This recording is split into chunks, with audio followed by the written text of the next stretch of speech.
nagkasakit ako dahil 20 hours, 21 hours ko akong gising, mga ganyan araw-araw. Wala nang pahinga. May mga times na dumudugo yung ilong dahil Overwork na. may project sa umaga, tapos may edit ka sa hapon, tapos may meeting ka sa gabi, yung mga ganong klase.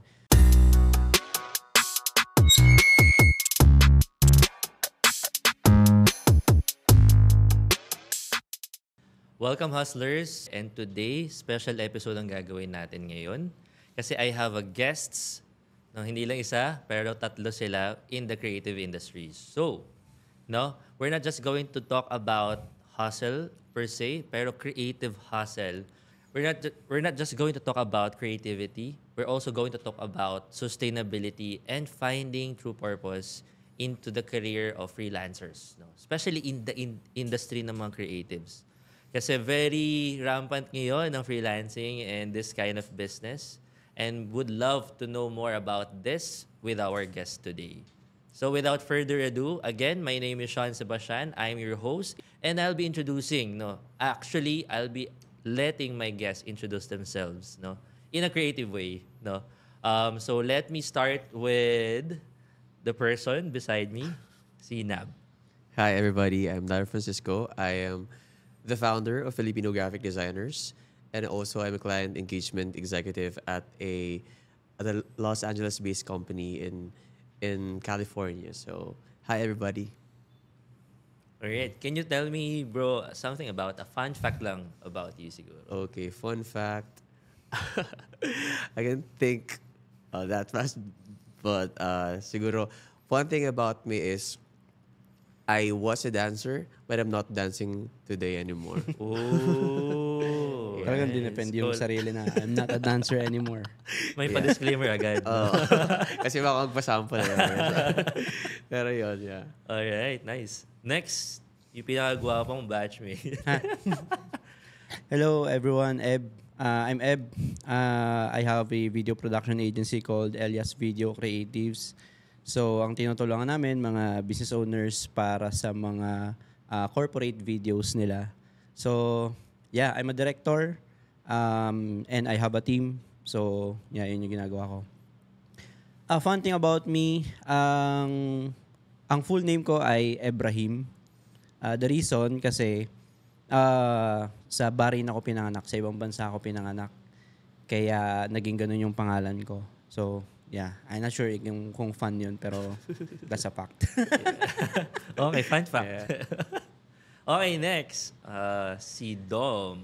Yeah, hi guys. I'm Dominic Nibungko and I own a short form company wherein nag-focus lang kami sa short form internationally. We have international clients and I have a small team na already. And then we're venturing na sa local na din, sa restaurants. And recently we did a short form for a restaurant that got 300,000 views, right? And si Sean yung actor namin. Pero yeah, fun fact about me naman is hindi ko kayang matulog hanggat di nanonood ng isang favorite episode ko, Solo Leveling. Yeah. Ooh. So paano ka natutulog ngayon? Wala nang bagong episodes. Ay, wala na. Tapos na yung season 2 eh. Hindi na ako natutulog. So, wala na tulugan. Okay, so thank you, and at least we get to know our guest for today, and I'm excited kasi all of us here are actually in the creative industry. So fun fact, siguro ako rin, marami na ako sinabi sa inyo yung ginagawa ko before. I have a lot of experience in the corporate and in freelancing. I've been a consultant already. Pero I also started in creative industry. So, nag-start ako as e-video editor, graphic designer when I was in high school. Nice. Meron akong mga gigs noon. Ako yung mga tagagawa ng mga tarpaulin sa school. Yeah. Tsaka sa mga tito ko may mga company, ako pinapad-edit. Kala ko noon, binabayaran ako ng 100, masaya na ako. Sa Photoshop pa. Wala pang Canva, talagang manual sa Photoshop. Tapos, film, Nag-college ako, I started in filmmaking. Yun yung focus ko. So, nag-creative director ako for script writing, tsaka alam mo yung mga parang indie film noon. Nauso yun mga way back 2010 to 2015 eh. Yung mga ganun. Medyo meta siya nun. Bro, sorry, natatawa lang ako.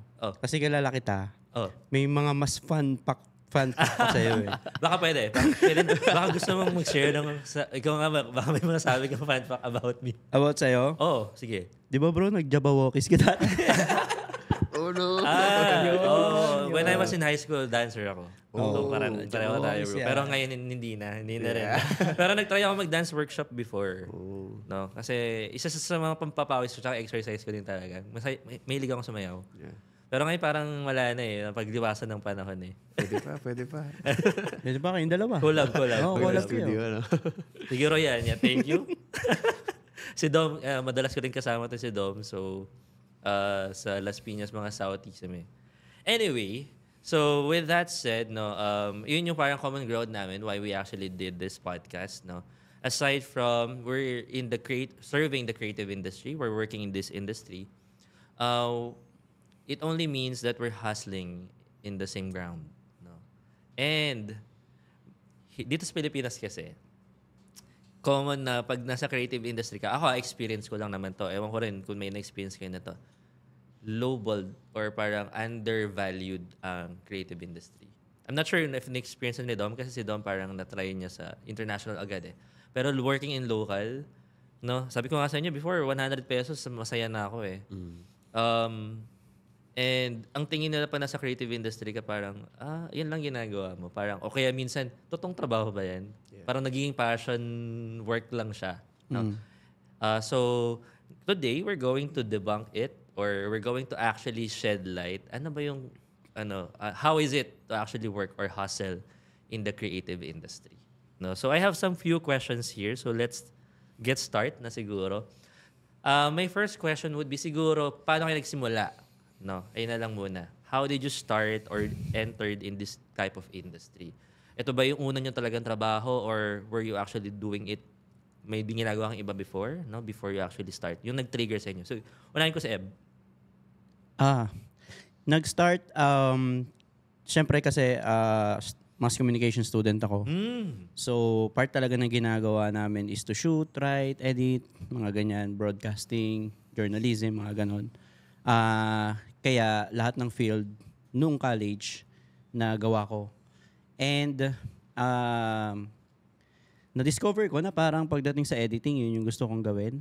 Tapos nung mga time na nag-aaral ako, parang yun yung malaki yung kinikita. So sabi ko parang eto yung magpapayaman sa akin, parang ganon. So ang ginawa ko, pinursu ko siya. Nung pagka-graduate, maraming mga classmate ako, iba yung naging work. Pero ako sabi ko, hindi ako magkakaroon ng work kung hindi in relation sa pag-edit. Parang ganon. So I think mga 4-6 months akong walang work kasi naghahantay ako ng opportunity na ganon nga. Hanggang sa dumating yung motion graphic designer job na nirefer ako sa company ng isang kakilala ko. Nung time na yon, wala akong experience sa motion design. Kasi parang, di ba, graphic designer, yun kasi motion design for context, gumagalaw na klase ng design. So, mga ganon. Kaya ang ginawa ko noon, nag-aral talaga ako sa computer shop para mag-motion design. So, na-explore kasi sa akin ng tropa ko na kung ano yung gagawing exam. So, ginawa ko na siya. Tapos, nung time na nakapasok na ako sa motion design, as a motion designer, na-realize ko parang okay to, parang eto na talaga yon, parang ganon. So, nag-start ako motion design hanggang sa nag-level up na lang ng nag-level up yung career. Hanggang sa parang hindi na ako nag-edit, parang ganon.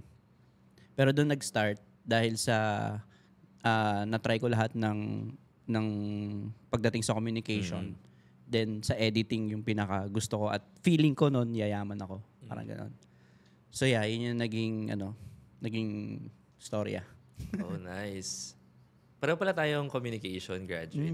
Mascom ako. Cool. Mas komportable nga Mas daw. komportable. Pag yung sinasabi mo na parang, yun nga, pag sabi mo, pag nasa creative industry, ano yan, ang ginagawa mo? Oo. Yun yung parang asar pagka mascom, di ba? Parang mascom, mas komportable sa bahay. Mga ganun. Oo. Hindi mo nakasaktan. Kasi parang medyo, nga, no, tama. Ako, siguro, dagdagan ko lang, parang nag-agree ako doon. Pero buti nga sa'yo kasi, di ba, 4 to 6 months wala kang work. Oo. Halos ganyan din, mga 3 to 5 months yata. Kasi ang ina-applyan ko lang, TV5, Viva, GMA. Mga ganon, di ba? Oo, kasi graduate ka ng communications, gusto mo nasa film industry ka or nasa showbiz entertainment. So, and yun lang alam ko na pwede kong gawin. Kasi yun yung yun yung parang pinag-aralan ko during my college life. So, Tsaka parang tinitingala pagka nasa school ka, yun yung pinag-uusapan o TV5. Yung Oo, baga so pagka parang graduate ka, dapat nandun magaling ka. kang tao pagka nandun ka sa mga network na sikat. Parang ganon. Yeah, so parang hindi ako tumatanggap ng ibang offer o ibang trabaho unless galing dun sa kanila. Pero doon ko rin na-discover before pala ewan ko lang ngayon, pero baka pwede na sasabihin, pero may mga backer system kasi dun. Padrino. Actually, Oo, totoo. So, parang kung wala kang kakilala doon sa mga networks na yun, mahirap pumasok. Kahit pa cum laude ka or something, hindi ka papansin. Unless galing ka sa Big Four. So, alam niyo naman yung Big Four, guys. Yeah. So, may mga ganun. Kaya sabi ko, parang ang hirap naman makapenetrate. So, yeah. Iba yung naging trabaho ko dati. Anyway, thanks, Eb, for that. Okay, sige. Next, si Nab. Okay, I'm also a communication graduate. Katulad ni Oo, Kuya Em. mga mascom pala tayo. Hindi, Yes, mascom yung amin Okay, advertising naman po. may specialty. Advertising and public relations. So I'm really into productions, copywriting, strategies. So that was my program before back in college. So doon po sa akin na-introduce. Ang gusto ko po talagang maging piloto. Piloto because for the sole reason na yun yung may pinakamataas na sahod. So hindi ko talaga siya ginusto nung bata pa ako. Nakita ko lang siya sa Google na yun daw may highest paying job. So piloto yung pinangarap ko. Not until I was redirected to being a communication student. So naging advertising student ako noon and nakita ko kung gaano kataas yung sahod ng mga kaklase ko while being a student. So naging graphic designer sila and nakita ko talaga yung skills set nila and doon ako na-introduce na pwede naman, may opportunity naman talaga sa creative space. Hindi lang siguro nabibigyan ng enough awareness yung lahat ng tao, especially the parents, di ba? There are still stereotypes among different generations sa creative space na hindi ka mapapakain ng passion na yan. Hindi ka mapapakain ng creative job na yan. Tsaka may list of job na parang... Yun lang yung tanggap nila. Correct. Na puro STEM courses or STEM-related na programs. So, doon ako nag-pursue and doon rin ako nag-take leverage on.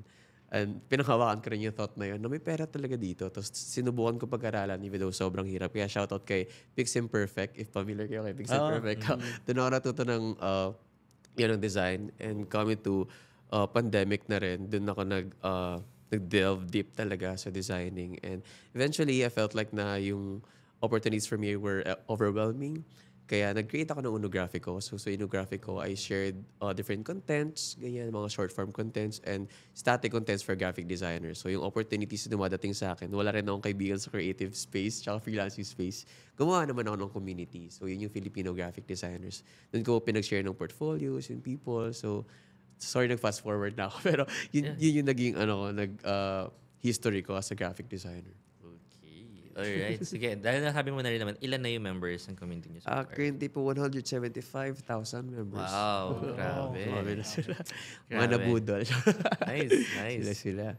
Yun. Thank So you. imagine mo, before kasi lalo na sa creative industry, minsan kukunti lang, maliit lang yung circle niyan eh. Exactly. Magugulat ka, ang dami pala. Ang dami palang nasa creative industry na Daming gustong maging... maraming gusto. Kaso walang platform or hindi nila alam paano or saan pupunta. Correct. So, alam Tsaka, yun, hindi rin fallback ang creative industry kasi may mga people talaga na yun yung gustong i-pursue. So, baka iniisip ng iba na hindi porket STEM-related yung mga programs sila, di ba? Creative agad yung fallback nila. Na meron din talagang people na gustong i-pursue yung not just their passion but as their career. So, yun yung gusto talaga nilang maging isang part ng TV show or maging content creator. So, these opportunities were not existing parang 10 years ago. So right now, di ba, it has been like open to all of us na nakita na money could also be here na hindi rin, although mahirap, pero it's not as hard as what the STEM people are doing. But it pays the bill. It pays the bill, but it's also fun to do. And at the same time, another disadvantage, mahirap din siya.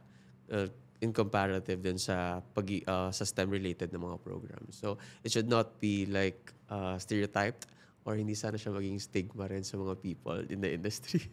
Yun. Oo, pagdating sa income, tsaka hindi lang naman illustrations and designs yung creativity. May music pa. Correct. May dance. Malawak. Oo, Yes. meron pang iba. So, makikita naman natin, lalo sa panahon ngayon, may mga artists talaga na yayaman dahil sa pinursue nila yung passion nila, di ba? So, kaya ayun, sa generations na Yeah, kasi close pa, correct. i-open nyo na. Kasi may mga nakikita na tayong magaganda yung naging career. Career. Opo. Tsaka sa domain din talaga ng creative industry, sobrang dami. No? Like, even the costume designers, ganyan. Oo. Oo, may mga sobrang niche pa nga eh. As in, Oo. niche lang talaga na dun lang. So, Na sana magbigyan din ng enough space for the parang TV shows and people to really feature their talents kasi they're also deserving of these kinds of programs. Well, call.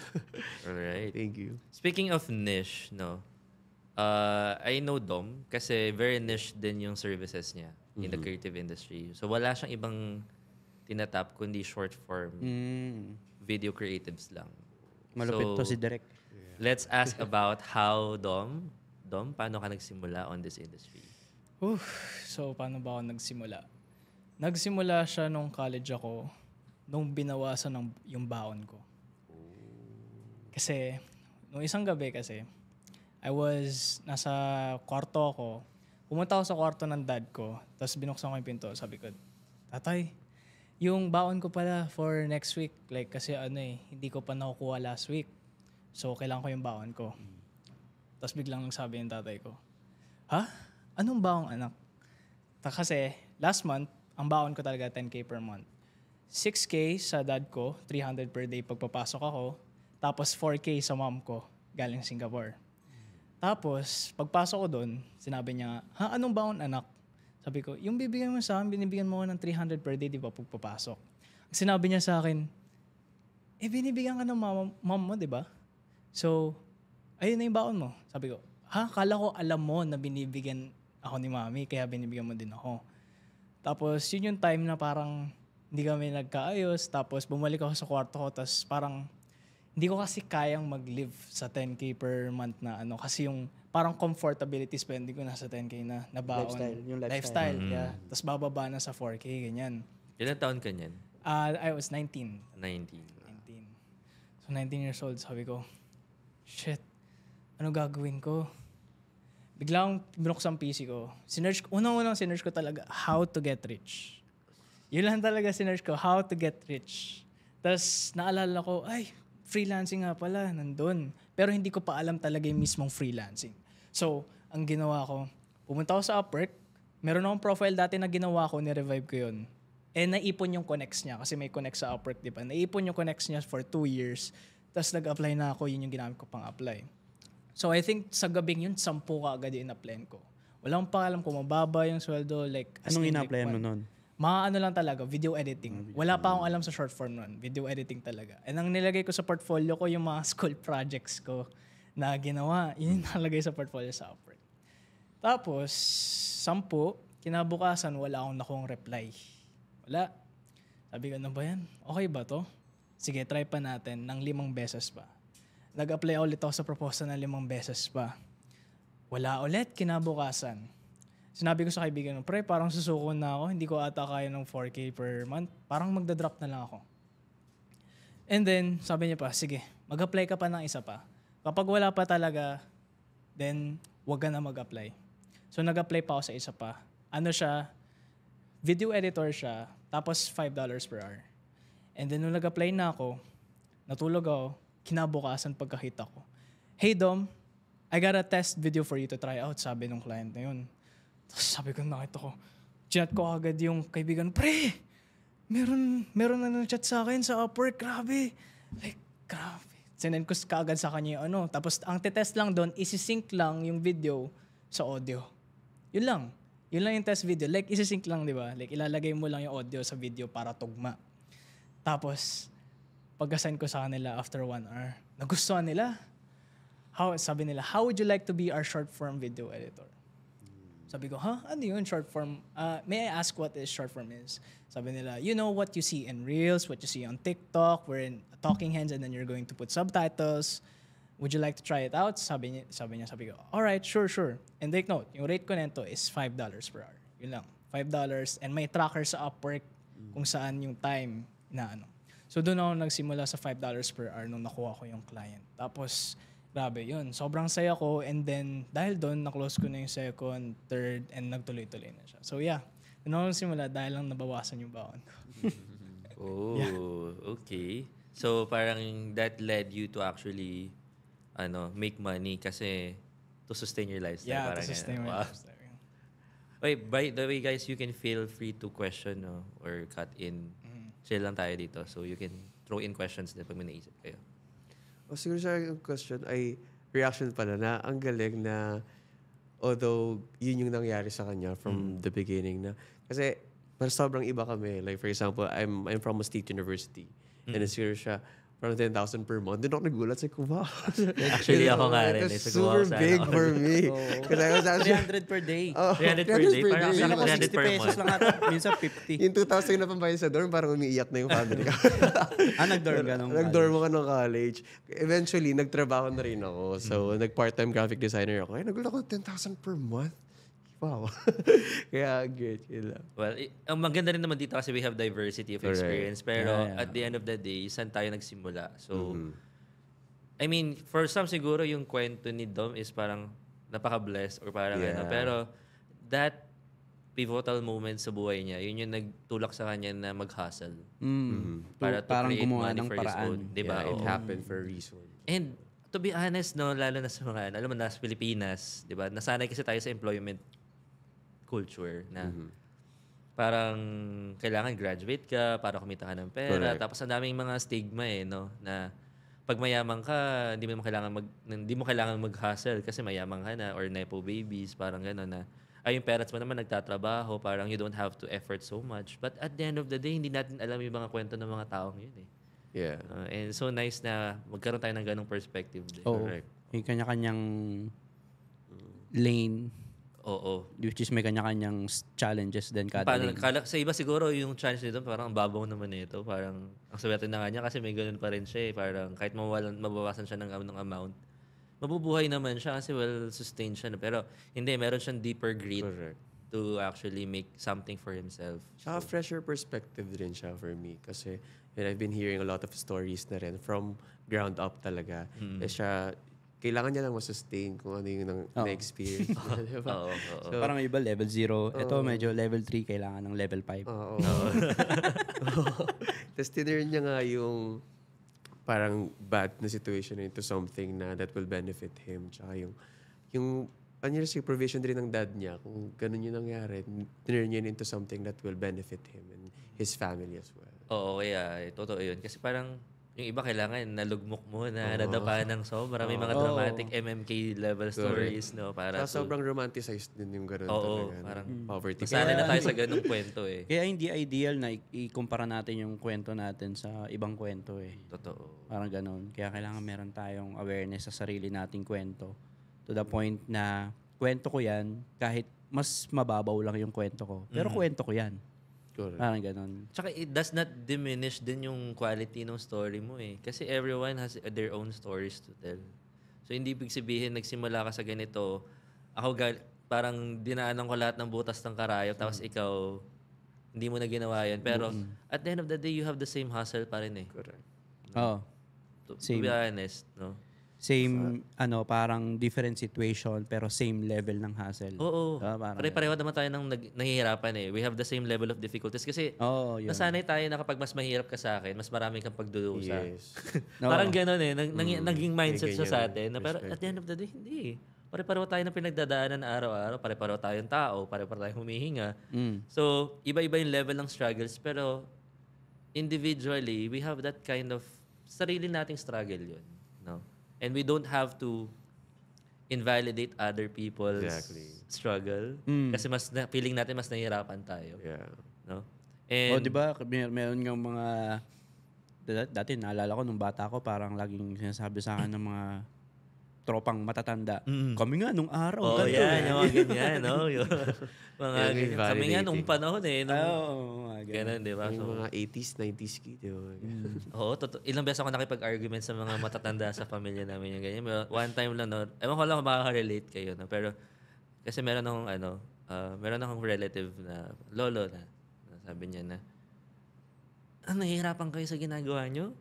Kami nga, nilalakad namin yung isang bundok. Oo, Ganito. mga ganun.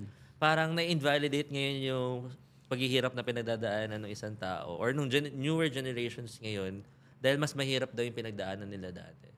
But at the end of the day, no, iba yung panahon noon, iba yung panahon ngayon eh. So, it doesn't mean you suffered more, you are better than others. So, Tsaka, Pwede na lang natin i-check kasi minsan nakatulong. Ito, lumabas lang sa akin. Minsan nakatulong din yung ganun eh. Parang, nga no, parang ako susuko ako eh. siya nga meron Yung tatay ko nga pinaghirapan parang Totoo iba naman, pa, it parang gives that kind of motivation. Oo, parang ganun. Pero at the end of the day, ang nangyayari kasi kadalasan, no, buti kung ganun ka mag-isip, na motivate ka, what if yung mga tao na nade-depress because of that? Na instead of feeling motivated, they feel invalidated. Yes, oo. No? So, Yeah, we have parang- to strike in between. Correct. Parang the lifestyles also revolve, pero the struggles at the same time also revolve. For example, right now, di ba, sobrang evident na yung mental health struggles, ganyan. Previously, hindi siya nabibigyan ng enough attention. Pero right now, it also revolves. Kung ano yung mental health struggle, pwede rin magkaroon ng risk or parang mga pagsubok in the social media space, which is hindi nararanasan previously ng mga tao. So I think even though the lifestyle or our life evolves, the struggles also revolve at the same time. No? Totoo. So nagbabago rin talaga yung struggles per generation. So you really don't have to compare. Yeah, yun lang talaga yung pinaka-safe. Huwag ka na mag-compare. Sige, storya mo na yan. Exactly, Sige, totoo. storya mo. Yeah, yan, comparison talaga, no? Siguro naging sakit yan ng lipunan natin na mahilig tayo mag-compare. Lalo na nasa social media era tayo Oo, ngayon na may access tayo sa buhay nakikita namin. natin yung buhay ng iba. And ang dali nating tingnan yung nasa na tayo dun sa buhay nila. Yeah. Oo. To be honest, hindi mo alam yung nangyari sa kanila eh, no? You only see what you can see in social media. Oo, parang What they want to highlight nga share. lang daw yung social media ng buhay. Totoo. Pero, ayun, maganda yung gano'n na don't compare, guys. Kasi, at the end of the day, buhay nyo pa rin yan eh. Ako nga, I always tell this, no? Pag may nagtatanong sa akin na how to be you po, or how do you do this or do that. At the end of the day, sabi ko, mag-focus ka sa sarili mo. Kasi, my story is different from yours. No? So, parang, ang nangyari kasi, kino-compare nila na bakit nandiyan ka, tapos nandito pa ako. Ganun. So may mga ganon. O kaya other way around naman na bakit siya ganon, ako ganito pa lang. So pag naging ganon kasi yung mindset natin parati, dalawa lang yan. Sinabi nga natin, it can be a source of motivation or a source of depression. Yeah. No? Either ma-motivate ka or ma-depress ka na pangina ka na ng loob kasi hindi mo na kayang gawin yung ginagawa ng iba. And the only competition that you have is yourself. Exactly. Yun talaga. Oo. Or your past self. Yung past self mo. Oo. 'Di ba? Kaya nga lagi sinasabi rin sa mga tao, i-backtrack mo lagi yung mga experience mo. Tingnan mo yung mga na-achieve mo, mga ganyan, kahit mini-achieve. Kasi doon mo ikukumpara yung sarili mo, hindi yung sa akin. Di ba yung sabi mo parang, mga tatanong, how to be you po, ganyan. Tapos sabi ko, wag mo na akong pansinin. Pansinin mo yung buhay mong dati. Parang gano'n. Yes. Doon may compare. Parang gano'n. Nasaan ka na ngayon at ano pa yung pwede mong gawin Oo. para mas maging better version ka ng sarili mo. Tama. Ano man Diba, sabi mo Dom? dun, Dom? Ang dami naming reaction din sa kwento mo. Ang dami namin insights sa kwento ni Dom. Hindi, pero yeah, it's true nga na iba-iba yung mga stories natin and kung saan tayo nagsimula. Pero ang maganda kasi doon is we have different stories na pwedeng ma-motivate sa atin. Like ito, iba yung story na, tapos ito, iba yung story. Like maraming ways para ma-inspire tayo kasi iba't iba yung story. We can take what we can dun sa mga stories na yun and apply natin sa mga buhay natin. So yeah, maganda talaga yung Yun naman ang kagandahan sa stories naman. Kaya if we're going to look at stories in a better light, na everyone has different stories to share. Everyone has individual, unique struggles that we can learn from. No? Kasi if we're going to... ako, naging personal struggle ko kasi siya before na parang pag mayroon kang idol or mayroon kang nilook up, parang gusto mo maging katulad niya. Pero in pursuit of that, to be honest, madedepress ka lang. You're losing yourself at the process. Parang ganun. Na instead of being a better version of yourself, you're trying to be someone that you are not. Exactly. Diba? Kasi sila yun eh. Bakit mo pinipilit na maging ikaw yun? Kung hindi naman ikaw. You have your own struggles. You have your own story to tell. Na meron kang parang sarili mong libro na bubuksan at gagawin. Pangalan pa lang magkaiba na eh. Oo. Yun na nga di ba? Kahit pumika pa nga, kahit nga kambal yung identical twins, magkaiba pa rin sila di ba? DNA. Oo. Talaga. So, we should appreciate our own stories talaga. Ayan. Of course, we're talking about stories kasi nasa creative industry tayo. Pero yeah, sige, let's move on to the next question siguro. Now that we have that, alam na natin saan tayo nanggaling or how did we actually join into the creative industry. Ano masasabi niyo kung bakit nasa creative industry pa rin kayo ngayon? What's in it that in the creative industry that makes you stay? Siguro. No. So, of course, pwedeng money. Pero, sige, baka may deeper level pa kayo na gusto niyo i-share. Sige, let's start with you, Dom. Well, at first, money talaga. Of course, real talk. Money. Pero, something na deeper meaning talaga kung bakit nasa creative space pa rin ako is the fact na yung value na binibigay mo sa mga businesses. Recently ko lang to na-realize na you're offering something na kailangan nila. And the joy on their faces na nakikita mo na natutulungan mo sila, talagang natutulungan mo sila, is priceless talaga. Kasi yung fact na kailangan nila yung service mo, they're willing to pay any money, but it's not about the money then. It's about helping them achieve their goals, achieve their dreams. And as freelancers talaga, that's our job, is to help them achieve their dreams, their goals, their outcomes in a way na matutulungan natin sila. And I think na para sa akin na parang modern helpers tayo ng society kasi we help other people achieve their dreams and as well as natutupad din yung dreams natin. And I would say it's a win-win situation talaga yun sa both sides. Pero that makes you stay. That on makes the me creative stay talaga. The fact na nakakatulong ka sa business. Wow. Something external Of course, yung sinabi mo kanina yung pera. Tsaka pera. Kasama pa rin. Pera. Dapat ano Kumbaga, yan common ground Sa na natin. tatlo naming sagot, matik yung pera. Common ground na. Matik yun. Common ground yan. Sige bro, ikaw. Sa'yo. Pera. At yung sa akin, bro, yung nakapag-stay, ito yung na-master ko na skill eh. So, parang nandun ako may mga ina-explore akong ibang ginagawa, pero I consider this stuff, like yung pag-direct, pag-video, kino-consider ko to na parang default ko sa buhay. Kasi ito yung nakapag-sustain, ito na yung na-master ko through the years, parang ganyan. Kaya ko siya, pangpakain, parang ganon. So, ayun. Though may second reason ay kasi specialty namin as a team, gumawa ng mga educational videos, mga instructional videos. So, meron kaming gino-goal na sana yung gagawin naming content hindi para magpatawa, pero para may matutunan yung manonood. Parang ganon. So, nakakataba lang ng puso pagka may mga nagre-react na mga manonood sa video ng client na natuwa sila doon sa natutunan nila. Parang ganon.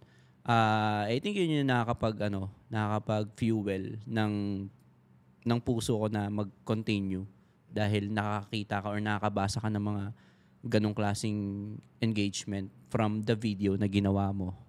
Parang ganon. Okay, so parang shared vision siya with the things that you're doing. Na parang ganon.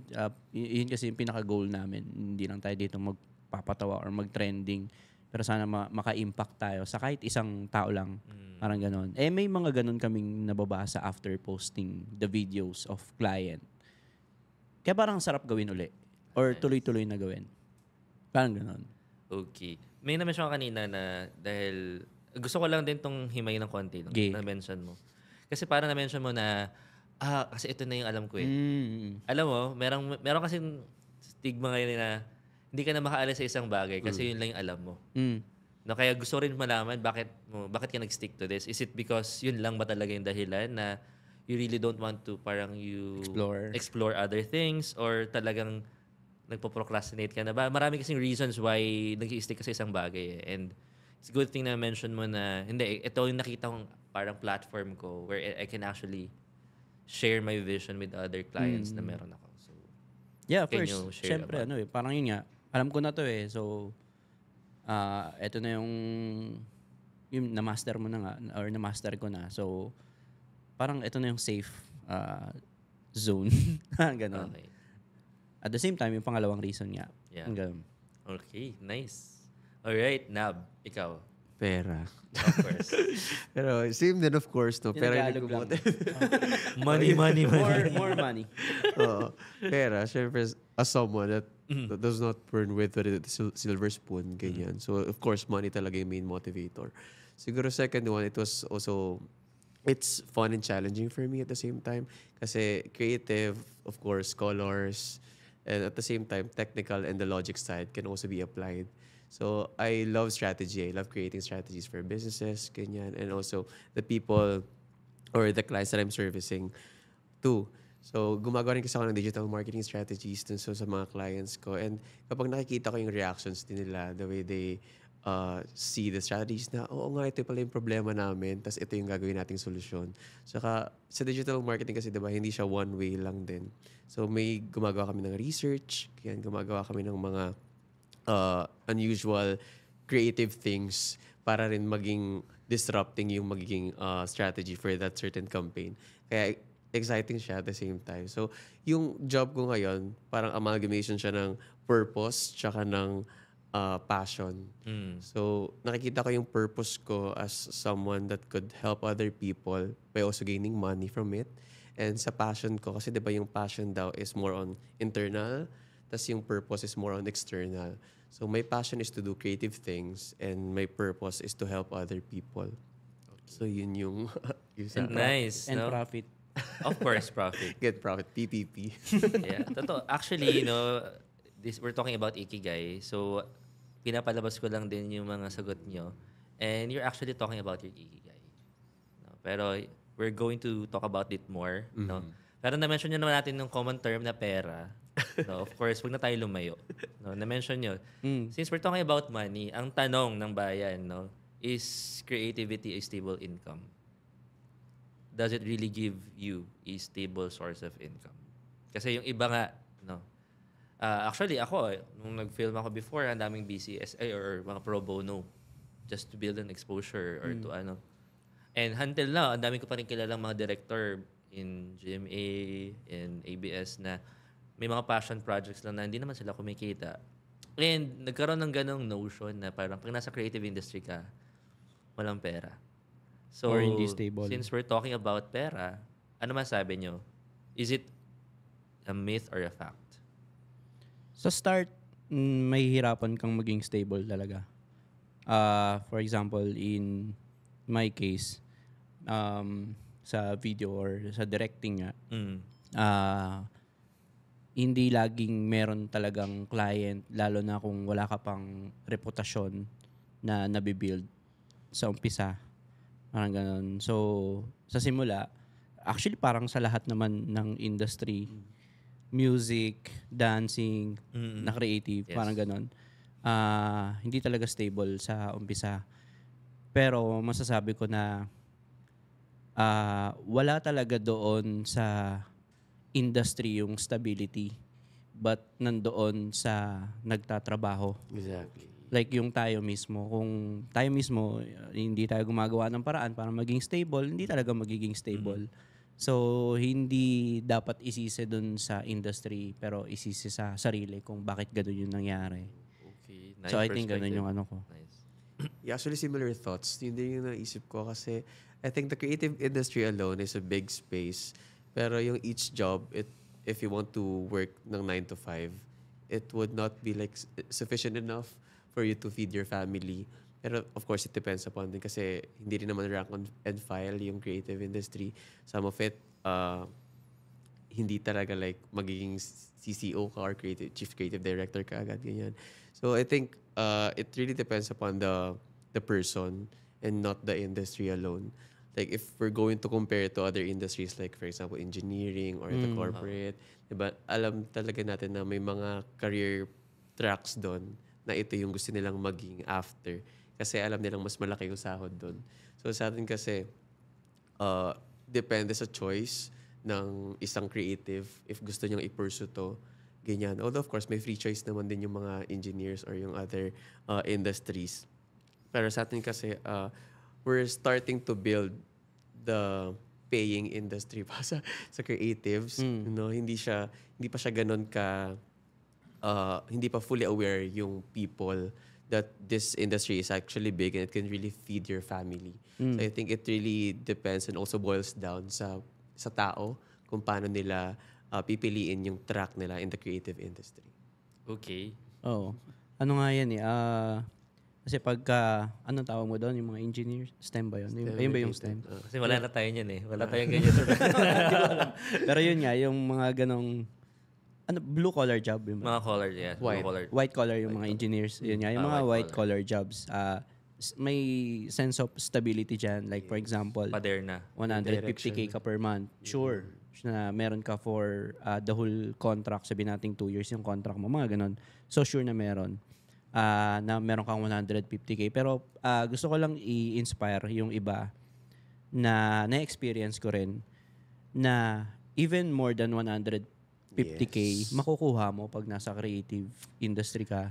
To the point na parang ang ano nga niya, ang path nga niya parang ganon, up and down. Pero pag nag-up ka, up talaga. Parang ganon. Yes, As in, may mga solid projects ka na makukuha na malalaki. Kumpara doon sa stable na flatline na sure nga meron, pero walang kasiguraduhan yung pagtaas or matagal. Matagal yung pagtaas. Pero pag nasa creative industry, may chance na mabilis na maybe next month may makuha kang sobrang solid na project na sobrang laki yung up na mangyayari. Kaya may chance. Pero yun nga, tama. Kasalanan mo pag hindi yun nangyari. Yeah, okay. Alright. May Di ba, Dom? dudugtong ako dyan mamaya. Pero sige, Dom, ikaw. Yeah, tama yung sinabi niya na like up talaga kapag creative industry. Pero yung mga hidden na ginagawa niya on the back end, like sa walang na taong nakakita, like yung ginagawa niya behind the screen, yung paghanap ng leads, paghanap ng clients, pag-approach, basically like getting yourself out there. Like yun yung mga hindi nakikita ng mga tao kaya sinasabi nilang walang pera sa creative. But you have to ask yourself talaga every day, like, may ginawa ka ba to put yourself out there? May ginawa ka pa para maging sustainable yung business mo dahil are you putting yourself out there? Yun talaga yung question. So, nakadepende talaga sa tao. And if you are, then posible nga yung sinasabi ni Eb na malaking project and up and profit talaga. Okay, sige. Since napag-usapan natin yan, can you at least share one thing lang? Kahit one thing or one experience na achieve nyo na or nagawa nyo na because bilang patunay as a proof na in creative industry there's an income, a good, not just an income but a good exponential income. Sige, sa'yo muna, Nab. Siguro Isang konting flex lang, parang gano'n. Konting flex. Yeah. Siguro big result, I got to start to help my family more. Siguro, nakapagpa-renovate kami ng bahay, nakapag-renovate kami ng isa pang bahay, tapos nabibili na namin yung mga gusto. So I think creative jobs can really pay you the best amount that you would desire. Yeah. So yun yung main thing siguro. Okay. Ako siguro, parang yung choice ko na lang yung problema para bilihin yung isang bagay. Kung gusto ko ba siya or hindi. Kung baga hindi na money is that the problem. Parang gano'n. Oh, nice. Parang ganun. Sheesh. Nice. Dom, ikaw. Ayun, doon tayo sa first premium client ko na nakuha. Pero para sa akin talaga premium yun. Kasi nga, di ba, like $5 per hour, yung mga tinatanggap ko, pinamataas ko $12 per hour sa Upwork. Nung nakuha ko yung first premium client ko, sa online job siya, which is 40,000 per month. Tapos, ilang videos lang. I think nakakasampung short form videos lang ako per month. Yun lang yung ginagawa ko talaga. Tapos yung sweldo sa akin is 40,000. So yun, nung nakuha ko talaga, sobrang saya ko. Grabe, like, wow, posible pala talaga to sa creative. Ganyan. Tapos, yun yung time na nadala ko na yung parents ko. Pinaka-first time na vacation namin sa Palawan. Ayun, sa Palawan. And travels talaga. And pinakamalaking factor talaga is yung time. Like, kaya ko nang i-outsource yung mga ayaw kong gawin sa ibang tao. So, nagkakaroon ng mas maraming time to do what I want. Especially the freedom talaga na nakukuha mo To sa attend this industry. interview. No? Like, to attend this interview, ayun. Habang nasa interview ka, kumikita ka ng mga ganun on the back end, di ba? Like, parang passive income. To give time for me. Gano'n na. Time talaga. Pag kay Sean, Pero no? So parang, okay, for travel, buy anything you want, parang have Family. with the family, And it only proves that there's stability. Now, ang tanong, na-experience nyo ba ever in the freelance industry, lalo na sa creative, na magkaroon ng challenges when it comes to stability? Kasi usually sinasabi, lalo na sa freelancing, o kaya pag freelancer ka na you don't have a boss or you're not employed, na you keep on finding clients to have that stable income, walang stability. So how do you handle that? Or kung na-experience nyo man, kung hindi naman, ilan ba yung why not? ikukwento? Challenges. Yung Baka maubos eh. top challenge na lang, bro. Top Top challenge, yes. Sige, ikaw na, Eb. Mauna ka siguro. Siyempre, yung common na challenge, yung makakalimutan mo yung pamilya mo most of the time. Parang, siyempre, lalo na kung nandun ka sa ina-achieve mo yung stability. Nandun ka sa tinatawag ang survival stage. So, siyempre, dahil sa kagustuhan mong umangat sa buhay, meron kang mga, most of the time, may iwanang mga tao. Or, hindi naman may iwanan. Sabihin natin, hindi na ganun kadami yung oras na mabibigay mo para sa kanila dahil meron kang ina-achieve para sa sarili mo or para rin naman sa kanila. Parang ganun. So, mga ganun. So, ako may mga times na gano'n na di na ako nakakadalaw kila mama, kila papa dahil Grabe yung na hustle mo. Busy-busy ka sa work. dahil busy sa work, sa mga projects kasi may ina-achieve ako, parang ganyan. Though importante lang na kino-communicate yung mga ganong bagay, pero for sure kapag ka may parang pag nagle-level up ka, merong parang binibreak sa'yo. And minsan yung family yung nagiging effect, parang naapektuhan yung family. Parang ganun. So, isa yon sa mga naging challenge or naging struggle. Another thing, siguro yung pero wala na eh. Yun yung feeling ko top eh. Yung relationship na the-damage pagka may ina-achieve ka financially. Parang ganun. Sa age ko ngayon, hindi pa naman yung health. Pero merong season lang din na nagkasakit ako dahil 20 hours, 21 hours ko akong gising, mga ganyan araw-araw. Wala nang pahinga. May mga times na dumudugo yung ilong dahil Overwork na. may project sa umaga, tapos may edit ka sa hapon, tapos may meeting ka sa gabi, yung mga ganong klase. So, may mga ganon health na nasa-sacrifice. Mga ganon. Pero yun nga, tulad nung sinasabi ko kanina, pagka na-achieve mo talaga yung stability stage, tapos ka na dun sa survival stage, gets mo na yung galawan sa loob,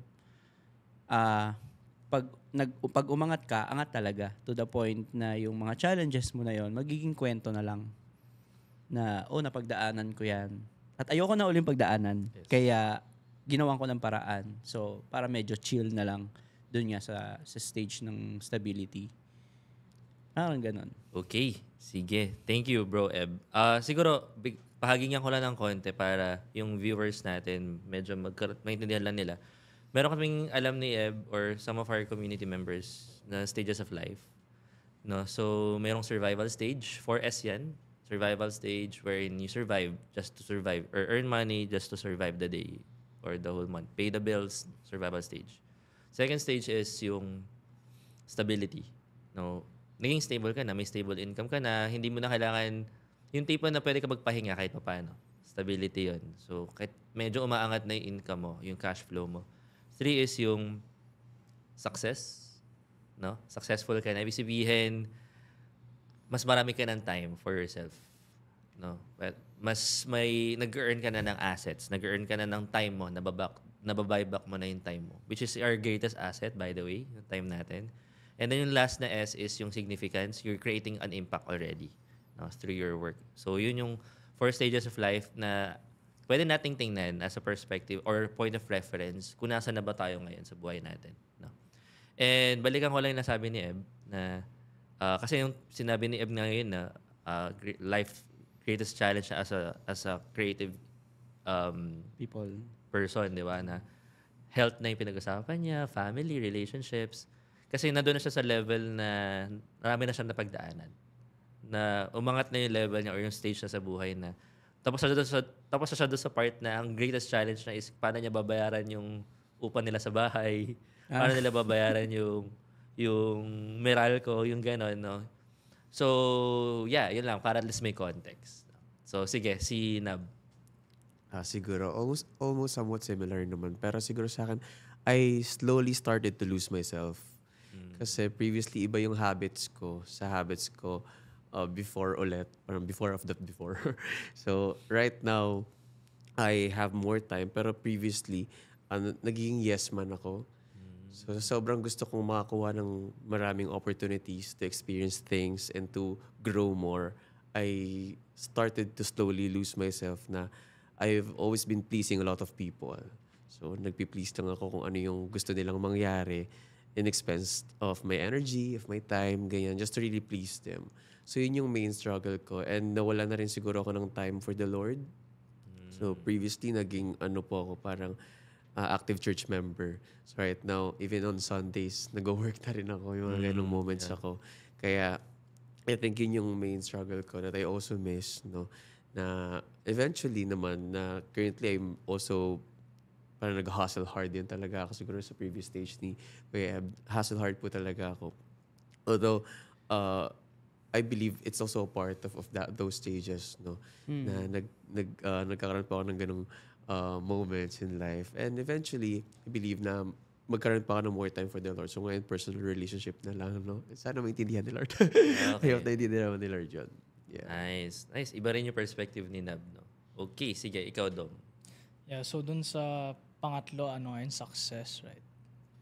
So sa success, umabot ako doon nung last year lang. And when it comes to success talaga, like, kaya ko nabilin yung anong gusto ko, kaya ko nang bigyan ng gifts sa mga parents ko, ganyan. It comes with cost sa akin kasi first time kong na-experience yun, which is yung comfort. Like, napasok ako dun sa comfortability to the point na parang, okay na yan, wala na akong gagawin, wala na akong kailangan gawin for the rest of the day. Pwedeng like, sayangin ko na lang sa games, sa TikTok, scroll na lang, doom scrolling, tapos tulog, tapos naging ganun yung parang buong life ko nung nasa comfort stage. Kasi okay na like, hindi ko na kailangan mag-earn ng pera, okay na yan, tama na yan, mag-scroll na lang ako, nood tayo movie, ganyan, labas tayo, halika, alis tayo, restaurant. Yung mga things na kapag comfort ka na like magagawa mo, which is, yun yung pinaka-biggest problem ko. And ang nangyari nun is, dahil doon, karoon ng parang recession sa business, which is, after 6 months, umalis yung mga biggest clients ko talaga. Like, nag-leave sila, merong issues na wala ng videos na pwedeng ibigay, wala ng budget, so kinut off na nila ako. And umabot sa point na wala na akong premium clients nun. As in, wala. Nada. So, bumalik ako from the start, which is, ayun na lang, like 30,000 per month, 40,000 per month na lang. And ang nangyari is, bigla akong inayos yung sarili ko, like, sige, ayusin na natin. Tapos, binuksan ko yung PC ulit. Tapos, doon ulit ako nagsimula mag-upwork ulit. Like, hanap ng jobs, wala akong pakialam kung mababa, ganyan. Apply sa mga projects, online jobs, like, nag-apply talaga ako. And then, inano ko din yung TikTok ko, like, ni-revive ko. May mga leads kasi ako doon na hindi ko nang pinapansin kasi nga comfort stage ako. Tapos chinat ko yung mga possible leads, chinat ko sila lahat. Tapos nag-approach din ako ng mga ka-network ko, hey, if kailangan nyo ng video editing, willing ako. Tapos within like 2 weeks, nabawi na ulit yung dahil dun sa pag 2 weeks talaga, as in 2 weeks talaga hindi ako umaalis sa computer. Lagi ako nagta-type, lagi ako nag-a-approach, lagi ako nagkakausap ng potential client. So yun, nabalik naman pero hindi na kasing ganun. And yun yung parang naging lesson sa akin na hindi ka all the time pwedeng comfort zone lang. kailangan, if in order for your business to be sustainable talaga, araw-araw ka talagang maghahanap, or may mga times na dapat naghahanap ka, hindi pwedeng wala lang. So yun yung naging biggest problem ko talaga sa sustainability ng business ko. Okay, so thank you for at least sharing na rin kung ano yung naging solution mo for that challenge. So siguro, yun yung balik kong itatanong sa inyo. Since na-mention nyo ito yung life challenge nyo as a creative person, how are you trying to deal with that, or how did you deal with that? Ako dahil na discover ko na mahilig kong sistemahin yung mga bagay-bagay to the point na pag feeling ko paulit-ulit yung ginagawa, may pwede akong gawin para hindi na siya ganon. Parang hindi na siya tumagal yung oras, mga ganyan. So, isa sa mga solution ko, dahil ngayon yung mga 16 to 21 hours akong nag-work, sabi ko, pwede na tong i-delegate, mga ganyan. Pwede na tong isistema para ma-delegate, parang ganon. So, yun yung tinrabaho ko. Yun actually yung yung hindi ako nasanay as a creative person. Kasi pag video editor ka, harap ka ng computer. So, wala ka namang i-analyze dyan kundi yung mga shortcut keys or yung kung anong cut yung gagawin mo. Mga ganon. Yung business side ng mga bagay-bagay, hindi ko siya pinag-aralan. Kaya ito yung pinag-aralan ko, I think mga 6 months akong parang focus lang sa business side naman, hindi yung creative side. Kasi nga, para dumating sa point na wala nang masasacrifice na oras, wala nang pamilyang hindi mapapansin, lagi nang may time, kasi nakasistema yung bagay-bagay to the point na pwedeng ibang tao na yung gumawa or ma-automate na yung kung ano man yung gagawin o baka may tools na pwedeng gamitin, mga ganyan. Para imbis na 21 hours, siguro mga 5 hours na lang or 8 hours na lang per day yung trabaho, mga ganon. At the same time, same yung income, mga ganyan, and pwede ka pang gumawa ng ibang bagay, parang ganon. So yun yung mga solusyon na ginawa ko, pinag-aralan ko siya. Paano ko, yung business side, paano isi-systemize yung kung ano man yung ginagawa ko na na editing na lagi, parang ganon. Yun yung naging solution ko nun. So systems. Okay, nice. So with that said, tuloy na natin. So in a nutshell or in an average, gaano ka katagal magtrabaho sa isang araw? Ngayon, on average mga 2 to 3 hours. 2 to 3 hours a day. And earning good money. 2 to 3 hours. Ano naman, kasi di ba pagka, minsan kasi hindi mo na mararamdaman na nagtatrabaho kayo. Parang gano'n. Parang kunyari, Exactly. gaantay lang ako ng order, para ganyan. Technically, yung pagsasagot sa mga inquiry, Work trabaho na kasi yun eh. Yes, work Pero na parang yun. hindi mo mararamdaman, parang gano'n. So, usually ang ginagawa ko na lang ngayon, gumawa ng, hindi pala na lang, pero ang ginagawa ko ngayon kasi importante pa rin siya, no? So, gumawa ng proposal, magkausap ng mga tao, mga ganyan. Mag-utos, mga ganyan. So, kaya mga ganun lang yung sinasabi kong work. Pero 24/7 or hindi naman, parang 20 hours pa rin, parang gising pa rin naman ako sa mga bagay-bagay. Hindi yung chill lang, Mobile Legends lang, mga ganun. Yeah. So, mga ganun. Nice. Dinefend yung sarili ko. Parang hindi po ako tamad. Nag-disclaimer, no? Nag-disclaimer. pero totoo yun. Kasi parang, to be honest, no, kapag na-aligned na yung ginagawa mo sa'yo, minsan hindi na siya feeling trabaho. Yes. Kahit pa minsan nagtatrabaho ka, nasa labas ka or na may kakol kang ganun. Pero it's aligned na sa sarili mo and na-fulfill na yung parang dapat mo, yung goals mo. It becomes lesser and lesser work for you already. Kasi sa atin nasanay tayo na kapag ang work, dapat nakaupo ka sa opisina, dapat nag-bus ka or nag-commute ka para pumasok sa opisina, yun na yung work. I mean, naalala ko yun, one time, nasa isang corporate pa ako, tapos nag-work from home nung pandemic, di ba? Sabi ko naman nung senior namin doon, kailangan natin lumabas kasi hindi tayo nagtatrabaho ng totoo dito. 16 hours na kami nag-work in a day. So parang dahil nasa bahay, feeling nila hindi pa rin totoong trabaho yun. So parang, yun lang, I mean, pero if aligned kasi sa yung ginagawa mo, it doesn't feel any more work at all. No? So, sige, sa'yo na. Siguro yung solution ko po is, sa akin naman po, in contrary, medyo workaholic po ako. Oh. So, wala na ako somewhat hobbies na rin. Ang lahat ng ginagawa ko is puro work Wow. talaga currently.